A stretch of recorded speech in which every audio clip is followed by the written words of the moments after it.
What's up, everybody, and welcome to the OZone. I am your host, Omar Miller. You can find me on Twitter at Omar Miller, and I'm here with my brother.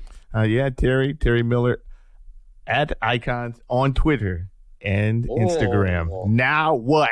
Booyah! ECOZ. So let's jump right into it, folks. I know you guys have been waiting to hear our take on what just went down in the Golden State. The epic up collapse. In Oakland, folks. I mean, but you know what it is? It's an epic collapse that we watched over and over again. During the game, I spoke with the Icons, and I was just amazed during Game 7 that the Thunder had held Golden State to 42 points and a half. 42 points and a half in Oracle Arena is incredible. That's amazing. I mean, it's amazing. The game should be a blowout.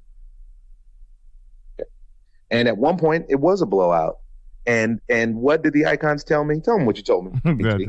I would have to see it the end of the game. I wanted to see that fourth quarter because they always crumble. That's what he said. He said, you guys keep falling for the banana in the tailpipe because they keep doing the same thing. And they are who they are. They are. They go up early by going to the bigs. Adams and Cantor were just manhandling Draymond Green and Festus Ezeli. Bogut act like he wasn't even in the game anymore. I thought that was pretty amazing. And then for some reason they forgot about him. And it seemed like not only did KD and Russell Westbrook forget about him, it's like Billy Donovan forgot about him. Because all of a sudden they weren't even in a game. Like they didn't even play. They had their towels on their heads like they had no kind of desire to get back in the game. I just don't understand the urgency because the only people that looked like they wanted to win were Russell Westbrook and Kevin Durant. And everybody else, the ball was a hot potato. Was a hot potato. I don't know. I got a lot of love for Deion Waiters. Deion Waiters showed me a lot of heart. That kid, he wants to win to the point where he's just completely out of control with his emotions. He just seems like he's just on 10 because he's just hyped up. Every call, he's ready to cuss out the ref. I was surprised he didn't get a technical foul because I was able to read his lips and I was nowhere near the arena.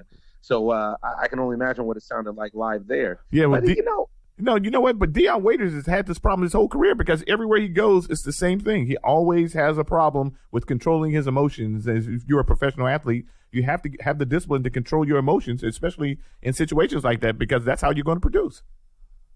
Yeah, it's true. I just can't understand. I can't understand because we're just talking about Game 7 right now, but we can run it back and go back to Game 6. I mean, they had them, both of these games, they were up by double digits, and just I watched them fall apart. The light was way too bright for Russell Westbrook, which is surprising for me. But you can see him shrink. He just looked like he was, he looked like they just dropped him off and come on. But you know what?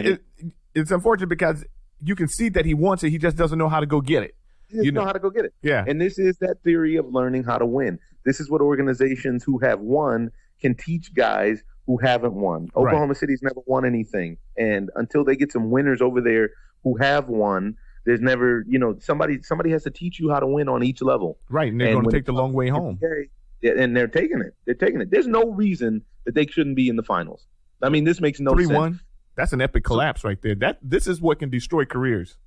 This is what destroys organizations. Yeah. Because what ends up happening is you next thing you know, you look up and you're the Milwaukee Bucks. And nobody wants to come. It's not like it's an ideal place to play. There's not a bunch of young millionaires who are waiting to go to Oklahoma City in the offseason. Right. So it's not like they have an allure with that. And then on top of that, you have the situation where if you're watching this from a distance, there's nothing about this situation that would make you want to come and play for these guys.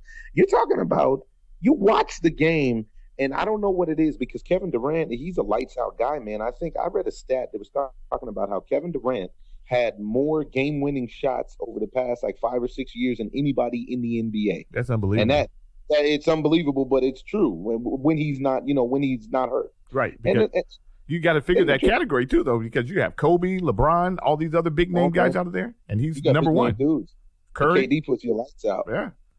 And now this dude, I watched him take bad shot after bad shot after bad shot. In Game 7, he tried to pull it together. He tried to pull it together late, and then Serge Ibaka bailed out Steph Curry with that foul on a three-pointer for no reason whatsoever. With 1 second left on the shot clock, with him fading in a corner. I mean, there's just you watch this game and you say, wow.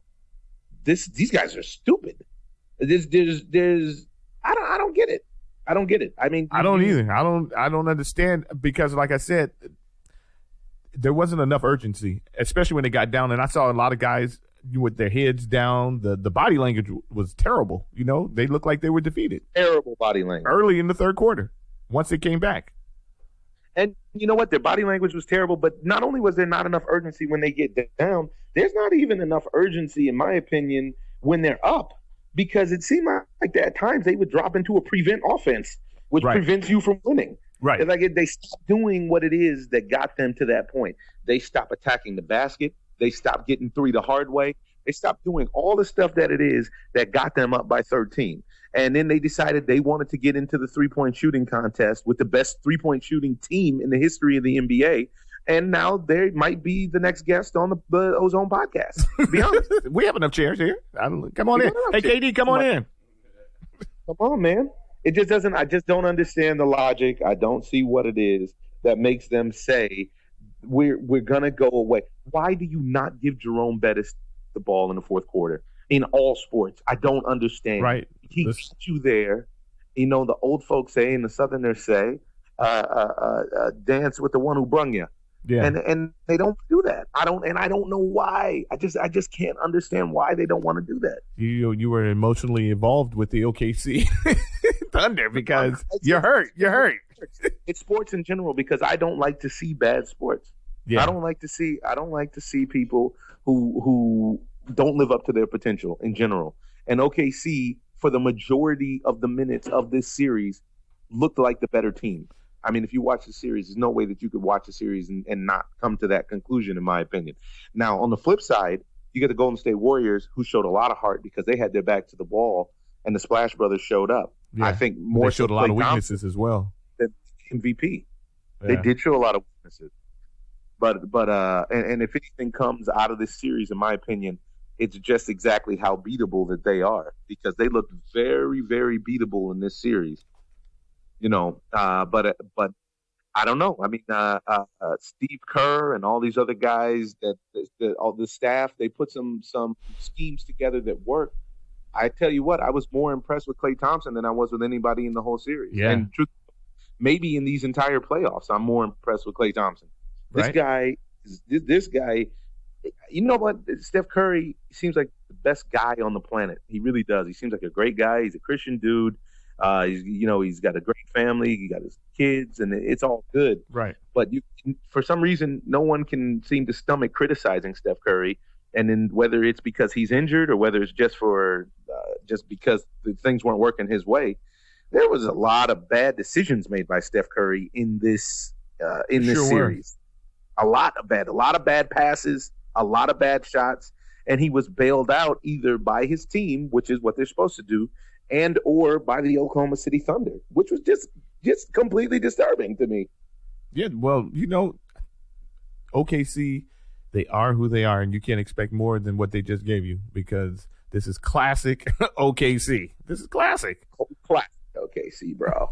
Total okay. Right, you get involved, you get emotionally attached to a team like OKC, and it's all downhill, dude. I mean, what can you do? Well, I'm not emotionally attached to him. I just like to see good games, and we got to see 7 good games. Of those 7 games, we probably got to see 6 good games, or maybe no. Like I would say 4. 3 or 4 good games, yeah. And but I have to say fault the coaches just as much though, because these guys aren't making adjustments on the fly. You see something's not working, and the other coaches made adjustments, so you have to make another adjustment to that adjustment. You know. In Game 6, they went small on them, and then Golden State decided to go big. So bring my bigs back in. Let's take their small guys out. I mean, come on, dude. It's almost like they have a contract that when they have one game plan, that's the game plan, and they're going to sink or swim with that game plan regardless of what happens. You know? It's just amazing to me. But all of this stuff getting outscored, 27-19 and 27-12 in the third quarter of Game 7, and all of these 10-0 runs and 14-3 runs and all this and the other. You got to do something to turn the tide there. You can't just sit there and take it, because that's how you end up at home. Well, you can do. You can end up at home. You can end up at home. They don't have to do anything. They just you're the young millionaire. You can end up on the beach with a model and a Mai Tai. Man, that sounds terrible. I'd rather be playing basketball. So this is the issue, and now I think this what's happened is you can pretty much KD. I don't know why KD would want to stay there. I mean, I heard some rumor about something about him signing a potentially a 2-year deal with a 1-year opt-out clause, so that then he could become a free agent at the same time as Russell Westbrook. That would be interesting. Well, yeah, and that's when the big money opens up, right, next year.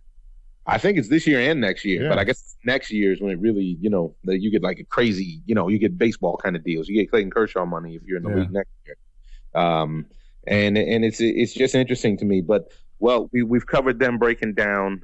I think that Draymond Green got exposed for being undersized, and I was most disappointed. He gets the most disappointed award because he's the MVP, the most disappointing player, because player in the game, my man decided to take the punk route out in certain ways, because you can't tell me he didn't hit Adams in the nuts on purpose. I saw other situations where him in that game, was that 6 or 7, where him and Adams got tangled up, and he got his head and smashed. He actually Hulk down smash. an arm lock. He gave a Hulk smash, and Adams just seems like the nicest guy in the world, so he doesn't do anything about it. He should have broke him off though, because he really went up there, grabbed his arm, and pulled him to the floor. He could have broke his arm. His arm, dude. But, Draymond, I think that it'll be a great matchup if Draymond and Tristan Thompson are tied together. I think that I think we can talk now on the flip side about this monster matchup that we have coming. I think that I just want to read some numbers to you, and these numbers, I think you'll know what they are. These numbers come from 90, 50, 40. 44, 8 and 6, 39, 16 and 11, 40, 12 and 8 assists, 20, 12 and 8 assists, 40, 14 and 11, 32, 18 and 9. And those are the numbers of one LeBron James in the finals last year against the Golden State Warriors. So can we put that in the beast mode category? I think we need something beyond beast mode. This is beyond altered. This might even be altered beast. It might be mode, because these numbers are absurd. He blacked out. He went to the next level. Blacked out. He went to I black out.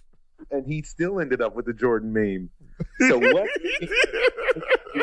this year to make sure that he gives Steph Curry and Klay Thompson the Jordan meme, and he has his whole gang with him, and them boys are coming to play. Now, how do you see this series playing out? Icons. I honestly think that they could beat them in 6 games. I give Golden State maybe a couple of games, but I believe that Cleveland's going to beat them in 6. Wow. Yeah. Now, what do you? They showed a lot. That Golden State showed that they were really vulnerable at this point, because they have a lot of holes and problems with size. And then you show if you contest their shots, they're just not as effective. And then if you play big, which they have the size to do, they won't be as effective as they are now. Yeah. Well, I agree with you. I'm going to call my bookie and put my money on the Cavs. I wouldn't be surprised if it went 5, to be honest. That's true. These guys, realistically, we've heard King James speaking about he has a clear problem that he is not unanimously thought to be the best player in the world still. As he should. And as everybody in the league should, realistically. Right. I think I'm the best player in the league, and I'm not even in the league. I just that kind of confidence. Oh, you're the best player in the OZone. Thanks, dude. I get the nomination for the best player in the OZone. So I'm looking at it. I think the biggest thing that this last series revealed was that if you make Steph Curry play both sides of the ball, those magical shots from 50 feet don't drop the same way that they do when you allow him to kind of have an easier, kind of like a rover defensive kind of place. Right. Steph Curry is amazing. There's no two ways about it. You probably want him to be the godfather of your children. He might walk on water. I am not diminishing his abilities, but he is a human, and I did see him fatigue and disappear. He might be a magician. I saw him disappear in certain games in that series, and nobody even talked about it to me, which was amazing to me. Yeah, he literally disappeared. Those games that they took those losses, he was not, effective, I want to say. But I'm interested to see who Curry guards in this, and if the mandate from Tyronn Lue is for that person to run him around and to take him to the rack. Because to me, that's what I saw was super effective that Westbrook was able to do. And obviously, there's only one Westbrook in the league, but there's some.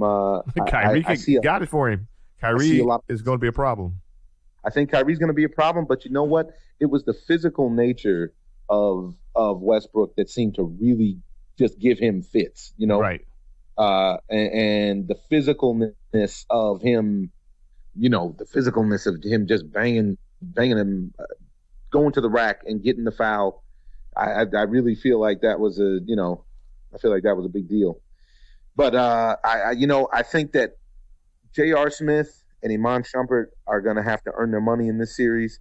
And if they don't, we could be looking at another Jordan meme for LeBron James.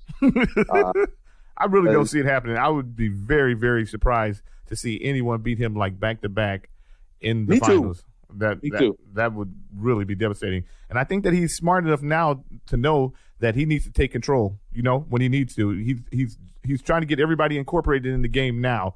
But if he needs to take control like he did in Game 7 of that closeout game with Toronto, he'll do it. Hey, man, he made Toronto look bad out there. He made them look terrible. He made them look bad. He made them look like they should be in NJB instead of the NBA. That wasn't right, King James. Why you do him like that? Hey, sometimes it's like that, fool. Sometimes it is like that, puppet. So I tell you what else is like that.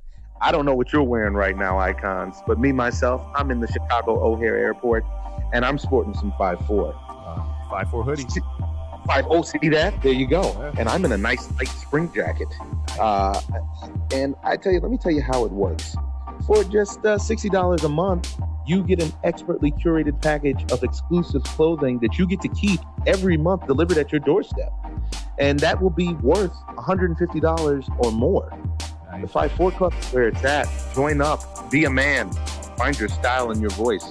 Go to 54club.com to sign up now. Use promo code OMAR.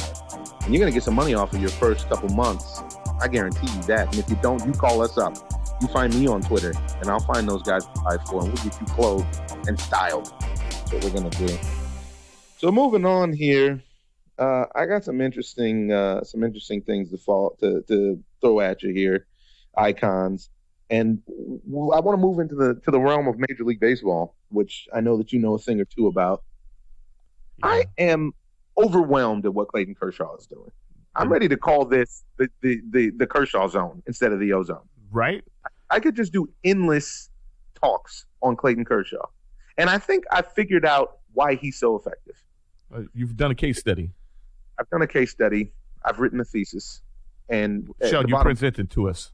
He's really good. No, but you know what I'm going to present something. If you watch Clayton Kershaw's delivery, I believe the deception is what it is that gives everybody a problem. He does something that actually, it took me a few at-bats because against a guy that I played against that did this and serious problem. You watch Kershaw during his delivery, he throws his front arm, the glove arm, at the batter and kind of opens his glove and shakes it towards the batter. Now, as a baseball player, everybody knows that you have to find the ball. The release point of the pitcher is when you get to drill him. And that little bit of distraction, coupled with the kind of stuff that he has, his pinpoint accuracy, has made him almost unhittable. We're talking about a guy who has gotten to the 100 strikeout mark in the season with 5 walks. It's ridiculous. Ridiculous. Those this numbers is absurd. Are so stupid that what can you equate that to in other sports? I mean, literally, I don't even know what you can. What it's almost like if you hit. Honestly, it's almost like if you hit 80% of your shots in basketball, or if you just if you never dropped a set in tennis. It's incredible. His numbers are bananas, and compared to Sandy Koufax, they're dead on. And except that he's still in his prime. Sandy Koufax had to wrap his up early, but his numbers, he's going to blow by him, which is unbelievable. Come on, man. The guy's a go-to. And even when you talk about the deception, okay, even after the deception, you usually pick up on a guy after you've seen him several times. There's a lot of guys who've seen him now for a little while, and they still can't pick him up. 5 years, and they still can't hit him. Yeah. There's only a handful of guys in all of the game that, like, actually bat over, 250 over him. And, man, get runners on base, and this guy gets tough on you. Even tougher, which is unbelievable. Yeah. And he's around the plate, and so you can't take strikes, and then he can shut you. He can get you out of there, so you can't get 2 strikes on you. So you end up swinging early, which keeps his pitch count down. So now he's in the game in the 8th or 9th inning with 80 pitches, and you're in trouble. And it's a short night of work. And it's a short night of work, and by 9:30, everybody's going home. By 9:30 at the stadium, everybody's back at the crib. Yeah, you didn't even get a chance to get drunk yet. It's very off that $25 beer. Which at Dodger Stadium, everybody's very happy to buy. Now, what the other thing, though, is about, speaking of having people in trouble, is the fact that the Dodgers are 4.5 games out of the San Francisco Giants, because as great as Clayton Kershaw is, somebody else has to step up. Last night, that somebody was Scott Kazmir, and he matched Jake Arrieta, throwing 7 scoreless innings, and I have to say it was pretty impressive. And there was a streak broken in that game because the Cubbies had won, I think it was 23 straight decisions, 23 straight starts from Jake Arrieta, right. And the Dodgers busted that up 5-0. So cuckoo to big on that one. That was pretty impressive. But I still don't see. I see a little bit of a let up in the Cubs, and I actually expect for the Pirates to stay right on their tail for the whole season. Yeah, but I'm sort of disappointed in the Pirates. They're not, I see them. Everybody faces tough pitchers, but for some reason the Pirates can never get over the hump. Like last night with Jose Fernandez. They had Garrett Cole and Jose Fernandez going at it. Obviously, Jose Fernandez has one of the better records in baseball at home, but you have to figure out how to scratch a run across. You have too much elite talent on that team for you not to score a run. Even against the biggest. I agree. And this is what you see out of the Kansas City Royals, who have come on. Exactly. They don't strike out. Circus got the White Sox for first place and are up by 2 games. I tell you, these guys are a problem. They're going to be a problem as long as that core group is together. I just don't see how you can get around them because they find ways to win. They got Chris Sale's pitch count up. They got him out of there, and what they do, they won the game in the last 2 innings. They find a way to win. I'm so impressed by these guys. I just don't know what to say about them. There are teams with better records than them, but these guys don't want to see them. Yeah. Because what they do is what we were just talking about Kershaw. Even with a guy like Kershaw, obviously he's going to probably carve him up a little bit, but they foul pitches off. They get you into a situation where your pitch count is like at 75 or 80 pitches in the 5th inning, and that means that you're not going to complete that game with today's pitch counts. Yeah, it's true. And they run and they're like a basketball team where they run these streaks off. I mean, they've won 5 straight now, Kansas City. Right, and you're talking about the best bullpen in baseball. So when you go to that bullpen, it's pretty much lights out. Even though the Yankees have that monster 3, you have to get to that point where you can use them. Yeah, but if we're just talking about the 3 innings, I don't want anybody else other than Betances, Miller, and Chapman. Exactly. That's lights out. That is full-blown lights out. And the Yankees have been playing better since Chapman got back. I mean, the Yankees, they're going nowhere fast. So what it is. But because Boston, man, I just can't say enough. How about Mookie Betts? Mookie Betts showing a little 3 bombs. Come on. 3 bombs in 1 game, which I needed because I got Eduardo Rodriguez on my fantasy squad. Wow, and I needed that support. Yeah, and with Mookie Betts, man, he's the real deal, and he should be around a long time, barring any injury. Man, that dude's going to be on many all-star teams. Sure is. And I hate to say this, but the Atlanta Braves are actually playing a lot better after firing Freddie Gonzalez, who's a friend of the Ozone. Yeah. You know what? Sometimes I think it's just a mental thing. You just need to clean slate, and the guys seem like they believe more now in whatever. I don't even know who the head coach is now, actually. Are you coaching them nowadays? No, I didn't have enough time. I just let one of the guys out of the stands to go in. Hey, dude, you're up. You come on in. Well, the Mets are looking great, too. Although, they're looking okay, although they keep plugging and playing Conforto. Why do you think they're playing around with this kid, Michael Conforto, who has all the talent in the world? He actually went deep off of Kershaw in the playoffs. And Sprinky. Yeah, and you sit him, you plug and play him against lefties. Honestly, with that kind of audition, he's got to play every game. He's got the job. Yeah, you got the job, dude. But now and Matt Harvey bounced back for them, which was huge. Yeah, absolutely huge. And if you get Matt Harvey on board, man, it's going to be hard to beat that. He's like an Arrieta type. where people can jump on his shoulders. The team can jump on his shoulders, and he can carry the team because he can rattle off 10 wins straight and dominant wins. It gives the bullpen time to rest and recover. Exactly, because this week was the first time that he went 7 innings all year. And he's only been going like maybe five and dive, maybe 6, and with giving up 5 runs a game. But that he has the talent to do that. He can come back, and the fans were a little hard on him. Yeah, I agree. And I know let me tell you who else was hard on somebody. One of the greatest closers of all time, not my cup of tea, but Francisco Rodriguez. Come to find the Zika virus was hard on him. Zika's playing hardball. Zika plays hardball with you when you get it in you. And he didn't, they didn't fall for the changeup. They knew. No. They knew he wasn't throwing strikes, and they went straight. They stayed out of the dirt. They stayed out of the dirt and went straight into his veins. Think about that. This guy caught Zika in Venezuela, man. And the reason I think this is important for you is because he had to go get a test to find out whether it was Zika or chikungunya, which I believe is what you contracted. Yes, sir. For the holidays unfortunately. And it's very similar symptoms. I wonder if you had Zika, dude. I might have fooled with Zika. Zika, my little freaka. You make your body weaker. I wonder, though, because he was doing bad. Yeah, I was doing bad. It still hits you every now and then. It's hard to get it out of your system. That's what he said. That's what he said. That's why I wonder if you had Zika. Yeah, and the doctor, that and I think it's dengue fever. And dengue. I think you had dengue. No, but the 3, they have the same symptoms. Wow. Yeah. I don't want any of them. Well, you like to parlay in Miami, and that's where they like to lay around.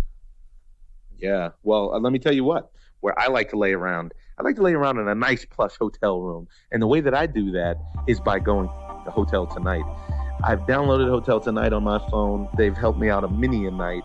And, for a last-minute situation, which I find myself in often, Hotel Tonight is the right app for me because you come to find it's one of the only apps that's actually not owned by Expedia.